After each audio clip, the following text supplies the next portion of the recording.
Hey everyone, welcome back to Pajama Crafts, where I do crafts in my pajamas. If you're new here, welcome. My name is Sarah. Thank you so much for stopping by. And if you're a returning subscriber, thank you for coming back and hanging out with me today. I hope you enjoy these 3 DIYs that I have planned for you.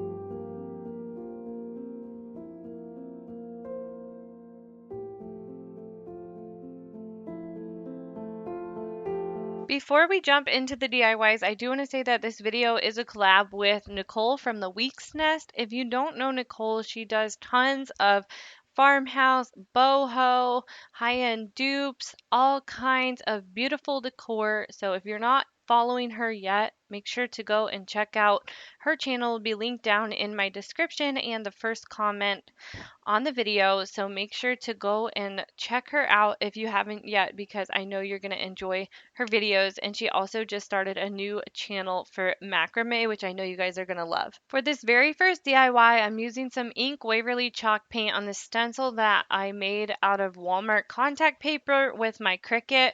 That's a really affordable way to make designs with your Cricut if you don't want to use vinyl and things like that. I also really prefer it on a lot of projects because it makes it look more rustic and you can actually distress the letters and stuff too.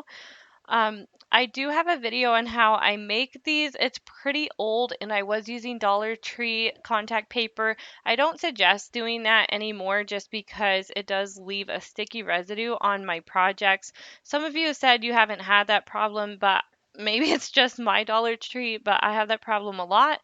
So I just switched to the Duck brand at Walmart and I haven't had a problem with it at all. I also think it's more affordable because it comes with a ton on the roll and it's just $5. So for me, I think it's a lot better deal. It lasts me forever, and then I just use the clear contact paper from Walmart as my transfer tape. And this piece of wood is actually an old piece of wood that belonged to my grandpa. You can see the rings on it from the like cans and stuff that he would set on it in his shop. And my grandparents passed away several years ago, and when my parents were selling the house, we were able to go through and get some things that we wanted to keep. So I grabbed this old piece of wood, and then my mom decided that she wanted me to make a sign out of it for her, for their basement where they have a little eating area. And so she chose this Bible verse that she wanted on there. And I think it turned out so beautiful and rustic. And it's just a wonderful memory that we're going to be able to share forever in their house. Whenever we go over there and I see it, it makes me happy, and my parents love it too. So I just decided to put the verse itself on here. And when my parents saw it, they thought maybe it needs a little bit more balance. Everyone's style is different, so I'm gonna go ahead and add a little picture to the side, to the upper right corner, like maybe a loaf of bread or a bowl of grapes or something like that, because like Jesus is the bread of life, or like he is the vine, we are the branches type of deal. And since this is for food, it kind of would all go together. So I think either way, it's going to look super pretty. I think they're still kind of making up their mind exactly what they want to do with it. So we may end up leaving it just the way it is. But I did cut this out on my big long Cricut mat and it was almost completely done. And then right at the very end, there was an error and I had to take it out before it was completely cut. So there's like 2 letters at the end that weren't cut.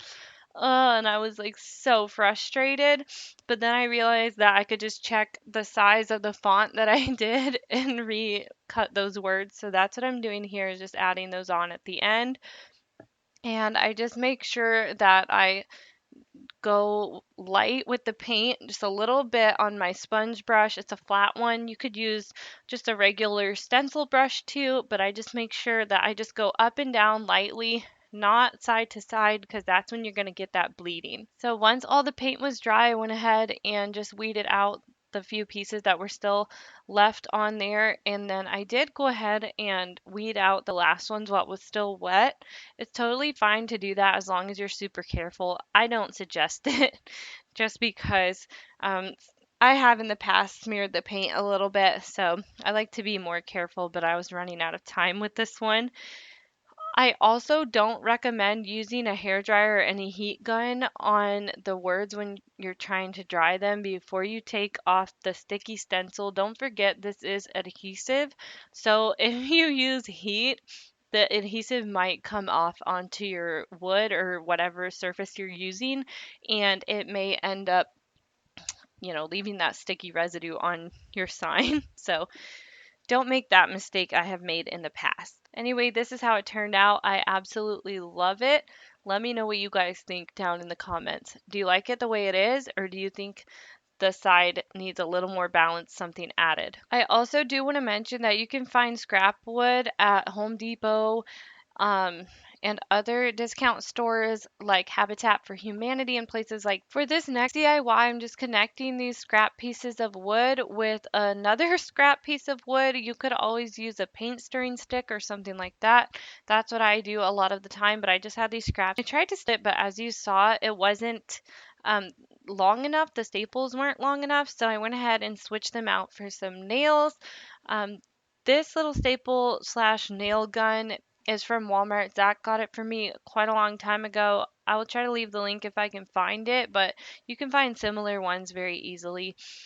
And this one's probably not the best if you do have arthritis. I know some of you have asked me about that before, and it is really hard to push, so you might want to get one that's like automatic if you do have arthritis, so it'll be a lot easier for you. Next, I just had some hooks on hand that were just given to me, so I'm not sure exactly where they're from, but any cute little hooks will do. And so I just went ahead and drilled some pilot holes so that I could easily drill in these screws. I'm just using some scrap wood that was my grandpa's, but I did have this piece of wood that I wanted to show you guys as an example of something that you could use if you don't have scrap wood on hand. This is from Michael's. It's only $2. It's very similar, and I think it would be really cute if you stained it or just or like use some weathered wood stain or something like that on there.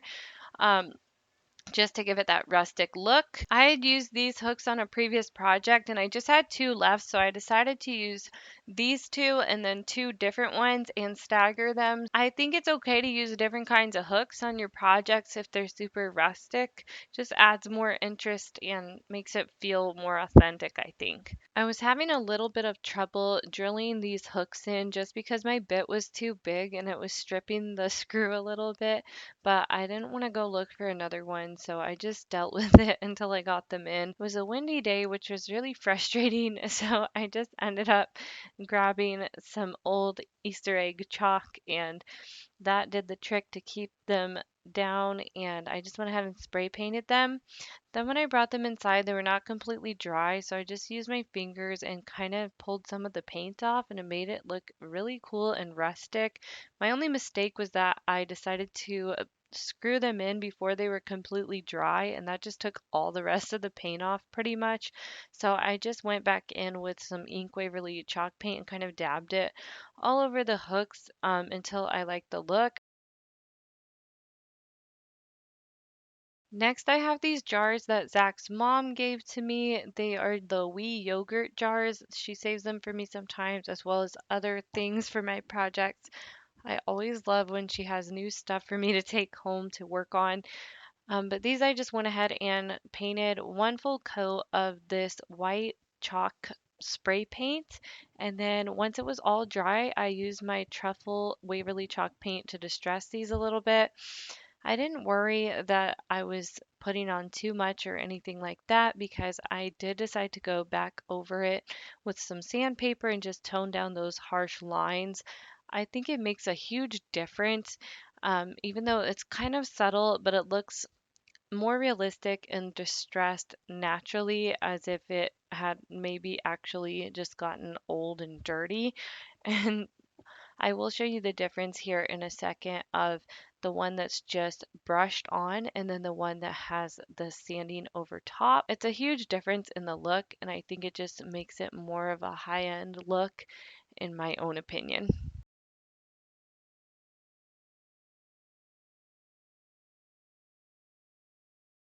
Now you could do a macrame hanger or something like that for these. I have done that in the past with some twine, and I will leave that link down in the description just so you can see how I did those. But today I was going a little bit of the lazy route, so I just decided to hot glue 4 pieces of twine. I tried to make them centered across from each other, and then I just wrapped twine all the way around until I was covering those strings as much as I liked. I did notice that I had some little tails out the bottom once I was done wrapping the twine around, and so I just snipped those right off. And then for the next 3, I just made the tails a little bit shorter so they wouldn't be hanging out the bottom. And that's what I did for these, and I just tied a knot at the top and hung them right on those hooks, and I think they just look beautiful. Next, I added in some Dollar Tree reindeer moss, just enough so that I could add the greenery and it would stay upright the way that I liked it. I have these little greenery picks from Walmart. I think they're so pretty. I only grabbed 3 when I went to the store because I was planning to just make 3 hooks, but I ended up doing 4. So I just pulled each little piece off and just dispersed it between the 4 jars. And I think it is just the cutest greenery. It looks so spring and playful and fun and boho and farmhouse and all of the stuff that I love. And I absolutely love how this one came out. It is by far one of my favorite DIYs that I've done in a long time.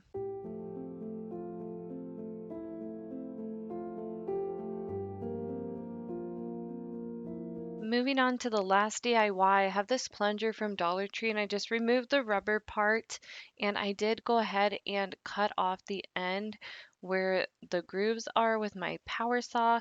And don't come for me in the comments. I know that you can use heat to remove these stickers, but I was not about to climb up 2 flights of stairs to go get my hair dryer, so I just went ahead and peeled it right off.